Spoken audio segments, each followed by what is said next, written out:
What is going on, everyone? Welcome to the channel. My name's Hayden Davidson. Let me talk to you in this video about my worst business flop. Now, I've had a few businesses and I'm not ashamed to admit it that not all of them have worked out. Luckily things are going really well now. I'm in my office here for my company. We've been going almost 3 years. Did a pivot recently. We've got a brand that's going really well, but hasn't always been like that, and obviously I'm still well and truly in the journey, but it hasn't always been as clear-sighted as it is now. Haven't always had the confidence that I've got now, and the sort of know-how. So I want to talk about, because a lot of people don't talk about the bad parts of businesses and the businesses that go wrong, because who wants to talk about their downfalls and the failures that they have and all that sort of stuff. I'm not sure it's covered enough on YouTube and on social media, so I thought I'd talk to you about my worst business failure. And this failure cost us, probably, I had some business partners, it probably cost us, not loads, because we exited it very shortly after we launched it, realising we made a mistake. But I thought we probably spent £6,000 to £10,000 on this, and we just lost it, pretty much in the month that we launched.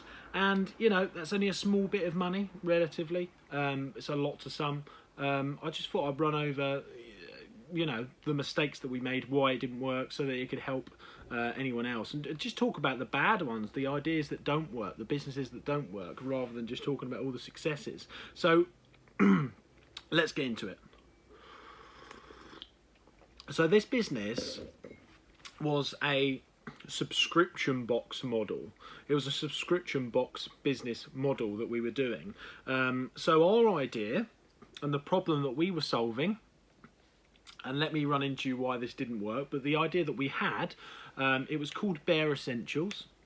And the idea was that we would have a business model that was a subscription on a monthly basis, which was, too much anyway, but we're going to that. Or they could order every 3 months or whatever. And basically it was men's bathroom essentials, Bare Essentials, So we thought the branding was good, the name was good and all that sort of stuff. There was 4 business partners in this. We teamed up with a design company that were doing it, good at what they did. And we assumed that there would be a strong demand, and that was the first mistake. We assumed that there would be strong demand because men, basically maybe men aren't very good at getting their bathroom essentials, or maybe it was just us that weren't very good at it. Here's what we did wrong. First of all, we didn't assess the demand. We didn't assess if there was a niche in the market that we were tapping into. We didn't know if there was actually market for what we were doing. Our egos got in the way and we thought it was a good idea. So that was the first mistake. We went into this idea thinking that men would like to subscribe. I'm sure some may do. But we went into the idea assuming that we had a big target market and that a lot of men would like to pay for a subscription box where you get your toothpaste, your toothbrush, your hair gel, your shower gel, all that sort of stuff. We were wrong on that. I think we were wrong. I don't think there's many men that would actually pay for that.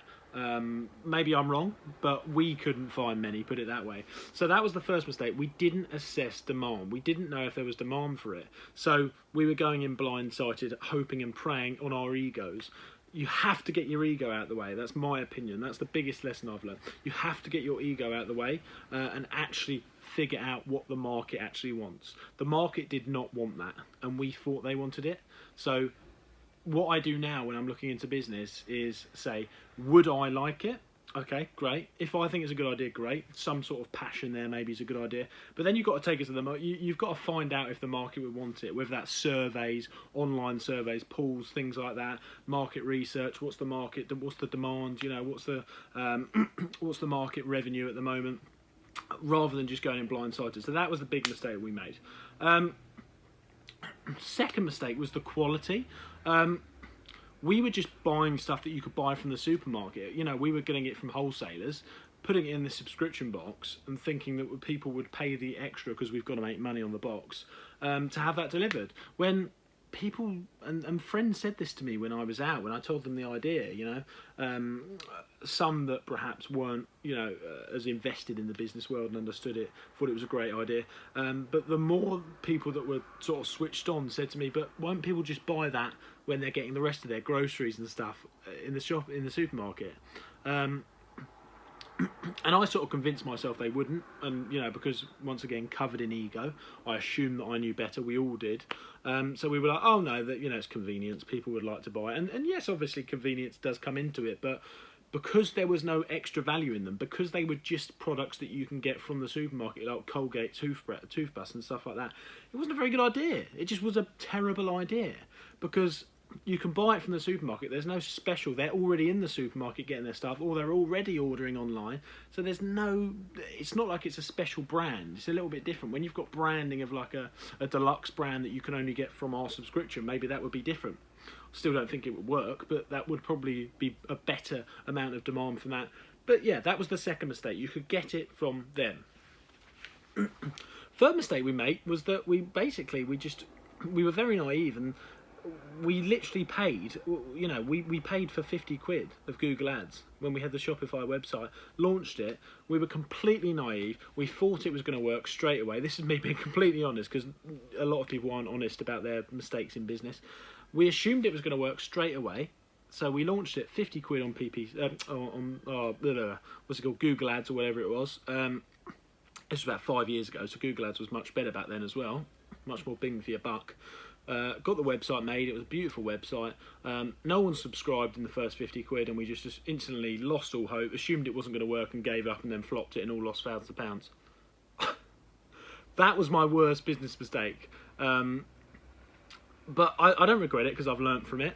That was my worst business mistake. I hope you've learnt something from them lessons. But yeah, that was an absolute flop. That was the biggest flop I've ever even. The idea was bad, the execution was bad, and our commitment to it was shocking. So in terms of business mistakes, that was the worst one for sure. So I hope that video has been entertaining, and maybe you've learned something of my past mistakes that I thought I'd document, and I will see you all in the next video. Make sure you like and subscribe if you enjoyed it, just because it's, yeah, why not?